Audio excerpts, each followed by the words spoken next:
We're here in Pundakit Island. Sasakay na ng bangka para pumunta sa Anawangin Cove.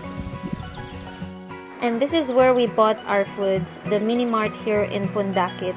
We just bought canned goods and noodles which cost us 506 pesos. So, dadaan muna kami sa Capones Island para lumangoy na and then sa Anawangin to stay overnight. Let's go! Ayun yung isang bangka, mas malaki. Dito lang kami sa maliit. Yan. 1.5. So now we're heading to Capones Island. Mind you guys, the waves on the way is not gentle at all.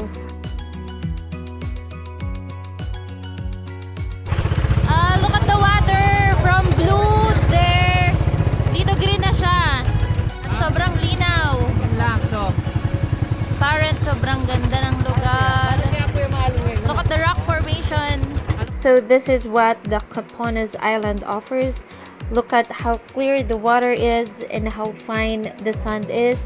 We enjoy strolling through the beach side, swimming, though it really has heavy waves, so it is kind of hard to swim, and of course taking photos, having our Instagram husbands for that. Now off to Anawangin Cove. This is where we stayed overnight at Merlins, and here are the rates. We brought our own tent, so it's just the entrance fee that we pay. But if you don't have tent, you can rent with them or just rent a small cottage. Good thing with Merlins is that they gave us table and chairs with no charge, and they have ropes everywhere. You can hang your wet clothes to dry easily. There's a lot of activities you can do here in Anawangin Cove. By morning, we decided to climb the nearby hill for an awesome view. Entrance fee is 20 pesos each. Ang ganda na, mayroon ng dito ah. Dito yata. Ay, ang bigo.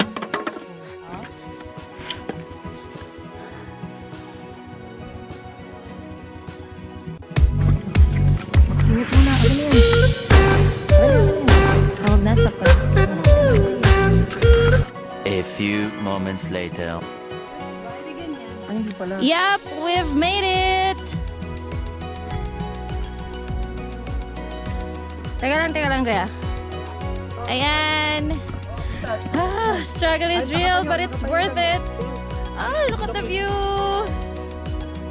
Hindi, meron pa. Meron pa. Dami no. 10, 9, 8, 7, 6, 5, 4, 3, 2, 1. Lang? Kasi kakaiba yung Medyo kakaiba yung mga post, yung ano lang, yung pang family picture. Now, we're going down. Di na namin inabot yung dulo. Dre, hindi ko kita yung daan. patay. Hindi ko yan kitang-kita.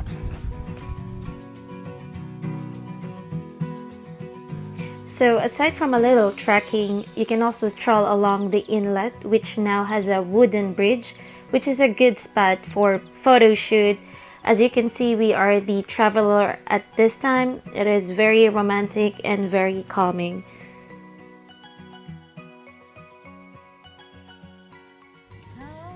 Behind the scene of the behind the scene. So we're making music video. Behind the scene of the... Yung parang mas magandang camping camping place. Pre, may camping site doon. Saan yung daan, dude? Lead the way. Dito daw. Ha? Dito. Hindi ba din eh? Ito. Hindi kita yan. Anawangin. Gusto nyo ba kita Anawangin pa? So sobrang Instagrammable nung lugar. Ayan. And of course, you can also stroll along the beach side. There are also a lot of water activities you can try here. There are banana boats as well. Last time we've been here was weekend, and there are fire dancers during weekends.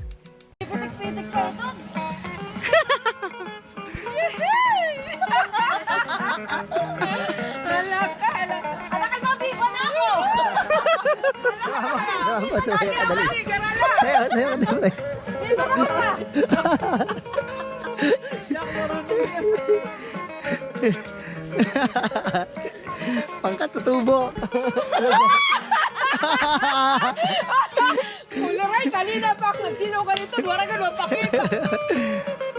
Ada pirahin na na.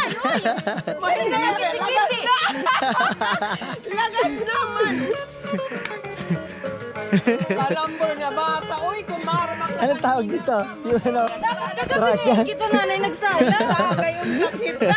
And of course, one of the best things that you can do here is watch the sunset and watch the stars. It was very relaxing, away from the city and away from your phone.